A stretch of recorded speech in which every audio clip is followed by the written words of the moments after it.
it's Richard here again, and welcome to another video. This is actually a follow-up to one I did last week on showing my 30 of my favourite singles from the 1970s. This one is I'm going to concentrate on the 1980s. Now, whenever I did a list, I actually had 50 that I was very happy with, and I begrudgingly cut it down to 40. I tried to cut it down to 30, but I couldn't, so I'm going to have to go with 40 and race through these because this will take forever.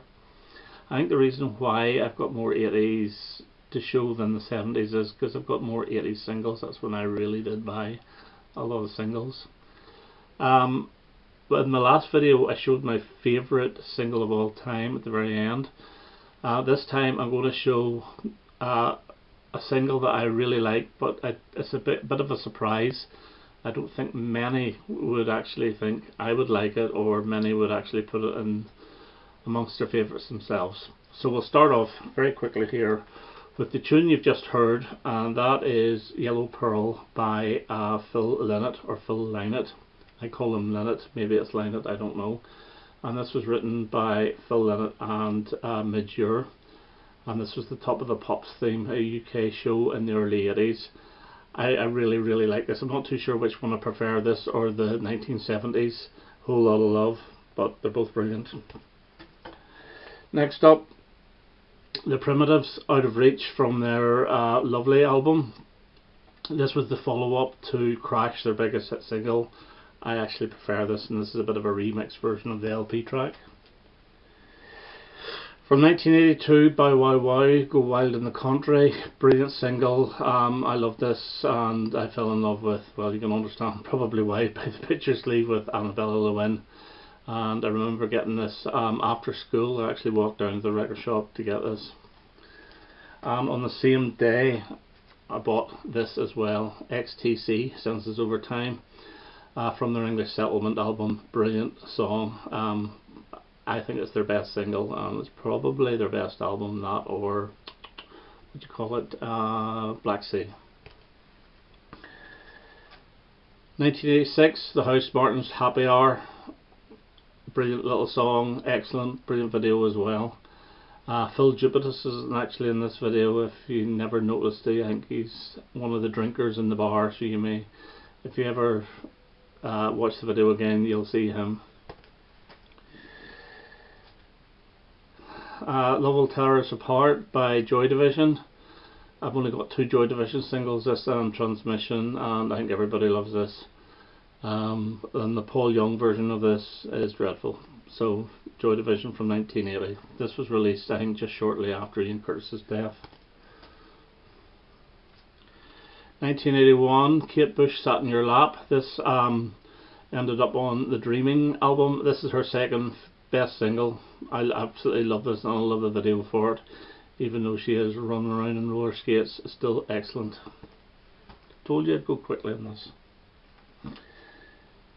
Elvis Costello from 83, Every Day I Write the Book, from his Punch the Clock album. Not one of my favourite albums, but certainly my favourite single of his from the 80s. I always have to have an embarrassing one, and that's woohoo, Bucks Fizz, The Land of Make Believe. I love this, absolutely love this. I love the drums in this as well. I think this was co-written by Pete Sinfield, who was part of King Crimson, so how cool is that? Land of Make Believe, #1 hit single at the end of 1981. ABBA again, and I'm going with Super Trooper. Very nearly picked The Day Before You Came, but I think this is just a perfect pop song, and I absolutely love it. And any ABBA compilation or CD mix I do, this always gets on it. ABBA influence, or well, there is it's One Night in Bangkok, written by what do you call it, two, Ben and Bjorn, Murray Head from the show Chess. This is great, and this is sort of what ABBA could have been sounded like if they had carried on. There is a bit of an ABBA feel to the actual choruses of this, but I love this song, One Night in Bangkok. From 1980, Adam and the Ants, Dog Eat Dog, the single that really started off Ant-Mania and got them into the charts. Remember seeing this on Top of the Pops thinking this was weird, this was terrible, how can anyone buy this rubbish? And shortly after I bought it. So there you go, love it. Cool, really cool picture sleeve too, Adam and Ant's Dog Eat Dog from their Kings of the Wild Frontier album. The Queen of Pop, Madonna, Holiday from her debut album, brilliant. I remember watching it on Top of the Pops again for the first time. Eyes popping out, and there's the other side, and there, that's the proper Madonna. So Holiday from her debut album, great single. Orchestral Manoeuvres in the Dark, Enola Gay from their Organisation album 1980. Brilliant, absolutely brilliant, love it. Love OMD in general. The Style Council, A Solo Bond in Your Heart, their fourth single from 1983, released before their first album, Cafe Bleu, and this was originally going to be a jam song, but I'm glad it wasn't, because the version I heard of the jam, although it was a demo, it's nothing compared to this. This is far better, and it's got a really class video with Paul and Mick dressed as mods, surprise surprise, going to like a reunion dance type thing, and fantastic video, fantastic song. The Proclaimers, Sunshine and Leith, the second single from their second album. This didn't do very well at all, but this is probably the most requested song whenever they play live shows, and it has the crowd singing, and actually a musical was made out of the title track. It's in the same vein as Mamma Mia, but I refuse to watch it. I just think it's going to be rubbish, but absolutely brilliant single, and I'm really looking forward to seeing these guys live in September. Squeeze, my favourite single altogether theirs is Another Nail in My Heart from what I think is their best album, Argy Bargy. It was a toss up between this and Pulling Muscles from Michelle, but I have to be true to myself. Another Nail in My Heart with that guitar solo in the middle. It's a perfect pop song. Tanita Tikaram, Twisted My Sobriety, from her first album, second single. It was a reasonable sized hit, around 20 something, but it wasn't as big as her first hit, which was A Good Tradition. This is better, this is moody, and this is really, really good, from probably my favourite female singer of all time. Yes, I do prefer her to Kate Bush. I'll say this is the best single of 1982. And that is The Associates' Party Fears 2. I've never heard anything like this at the time. That keyboard loop going through the whole thing is absolutely magnificent. Weird as hell, but I love it. The Associates' Party Fears 2.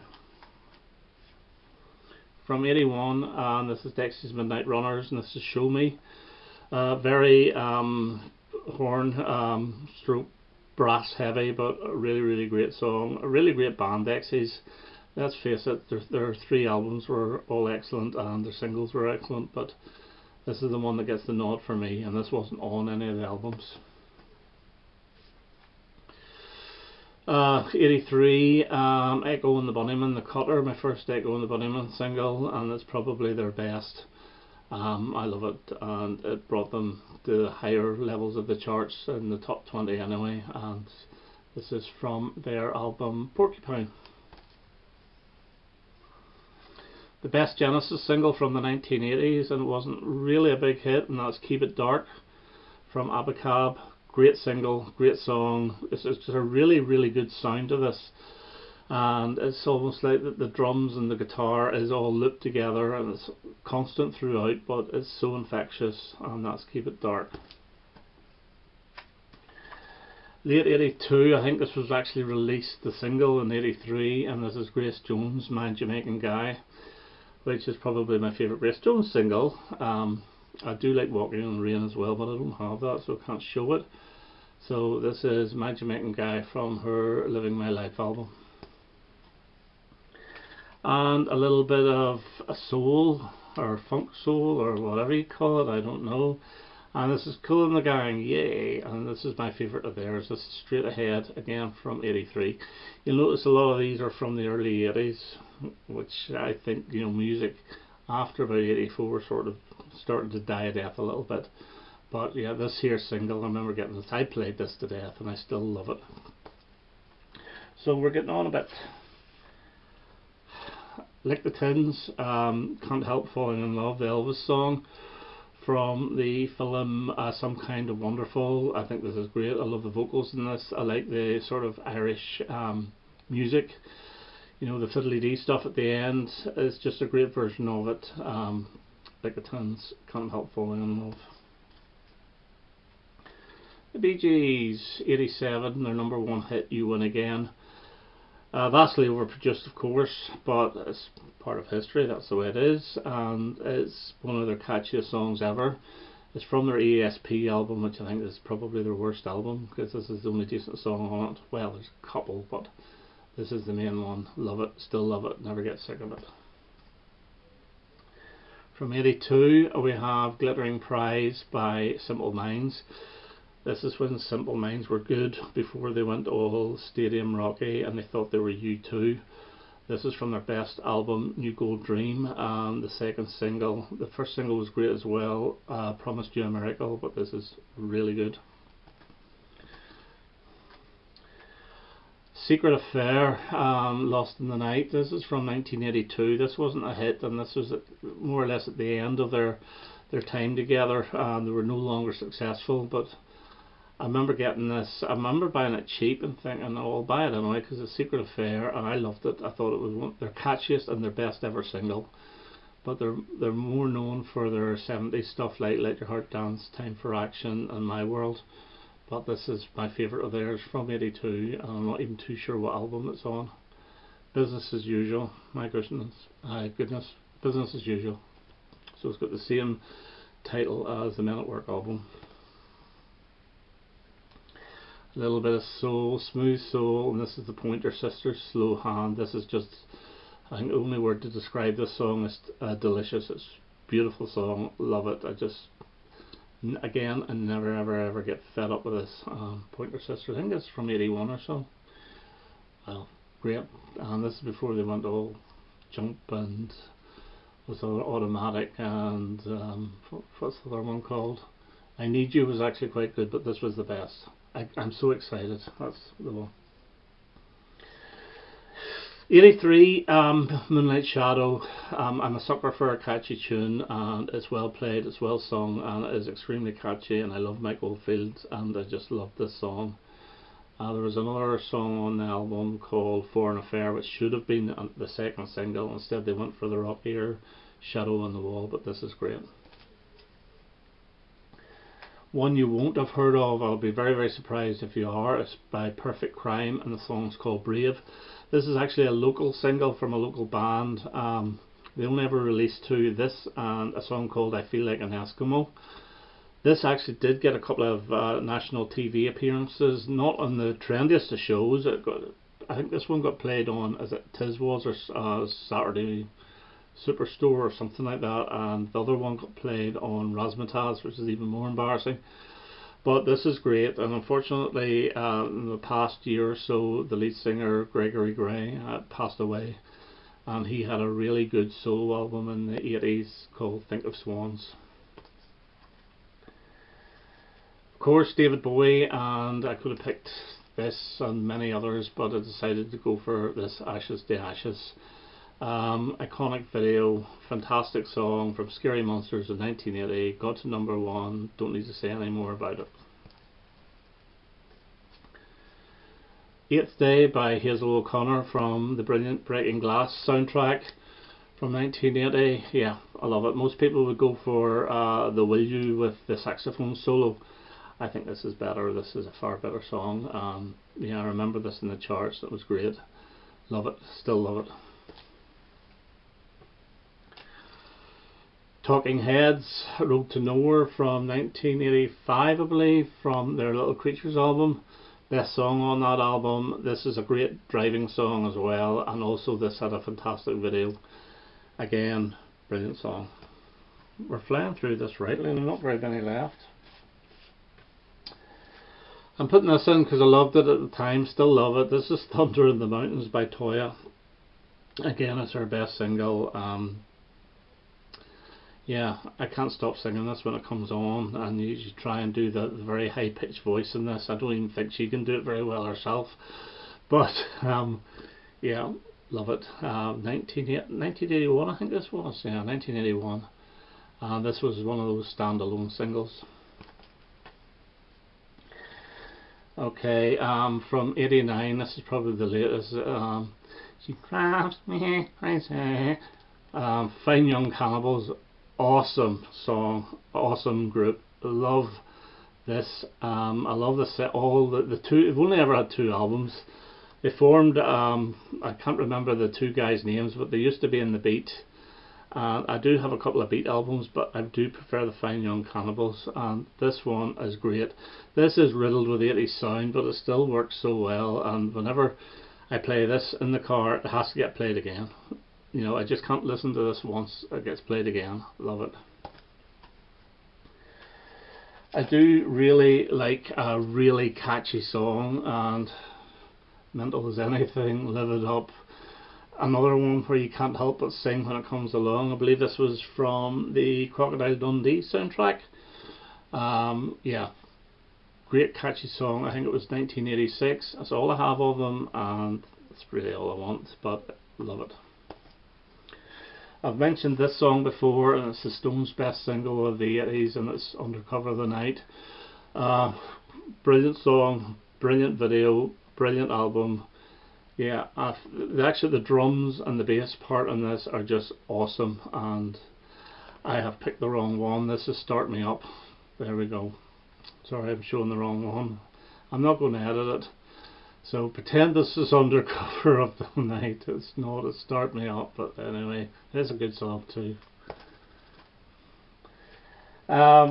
Tribute to John Lennon from Elton John, and this is Empty Sky. This is the second single from his Jump Up album. Yeah, I think this is absolutely magnificent. It didn't do too well in the charts, got the lower 50s or something like that, but I think it did much better in America. I love this song. And the last one I'm going to show, and this is a surprise, and this is in my top 50 as well. This woman can't sing. No, when I say she can't sing, I mean she can't sing.